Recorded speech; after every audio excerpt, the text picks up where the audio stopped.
So we are in Kochi. This is day 3 of Kerala series. 2 days మున్నార్లో cab మాట్లాడుకున్నాంగా అతనే మమ్మల్ని కొచ్చిలో వచ్చి దింపేశాడనమాట. అక్కడ మేము స్టే తీసుకొని నెక్స్ట్ డే మార్నింగ్ ఫోర్ట్ కొచ్చికి వెళ్ళాలనేది ప్లాన్. 1 day అంతా కొచ్చి అనమాట. అది ఫోర్ట్ కొచ్చిని ఎక్స్ప్లోర్ చేయాలి అనుకున్నాం. సో ఇక్కడ మేము 2 or 3 మెట్రోస్ దాటాక మాకు వాటర్ మెట్రో కనిపించింది. ఈ వాటర్ మెట్రో డైరెక్ట్ గా ఐలాండ్ దిస్ ఇస్ ఫోర్ట్ కొచ్చి. ఈ ఐలాండ్ లో ఫోర్ట్ ఉండింది ఒకప్పుడు, అందుకని ఫోర్ట్ కొచ్చి పేరు. కానీ వార్స్ జరగడం వల్ల ఆ ఫోర్ట్ కాస్త డిస్ట్రాక్ట్ అయ్యి సబ్మర్జ్ అయిపోయింది అని చెప్పారు లోకల్స్ ఇక్కడ. మేము ఆఫ్టర్నూన్ అయిపోయింది వచ్చేసరికి. ఇదే మేము తిన్న రెస్టారెంట్. ఇక్కడ ఒక పెద్ద ఇన్సిడెంట్ జరిగింది, అది నేను ఫుల్ వ్లాగ్ లో పెడతాను. ఆ తర్వాత we are in streets of fort Kochi. Fort Kochi street same Pondicherry లాగా ఉంటాయంటారు కానీ సో టోటలీ డిఫరెంట్. అంటే వైబ్ కాస్త మ్యాచ్ అవ్వచ్చు, కానీ ఇక్కడ చాలా మంచి వైబ్ ఉంది, ఇంకా చాలా మంచి వైబ్ యాక్చువల్లీ. ఈ ఫోర్ట్ కొచ్చి మొత్తం ఫారినర్స్ కట్టిన ఆ కలర్ఫుల్ ఇల్లులతోనే ఉంటది.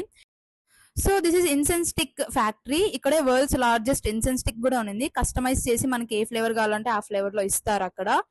ఐలాండ్ నుంచి నైట్ అయ్యేసరికి మేము సిటీకి వచ్చేసాం. సిటీలో లులు మాల్ ఎక్స్ప్లోర్ చేద్దామని నైట్ డిన్నర్ కి వచ్చేసాం. That's it for the day 3 of Kerala series. By by.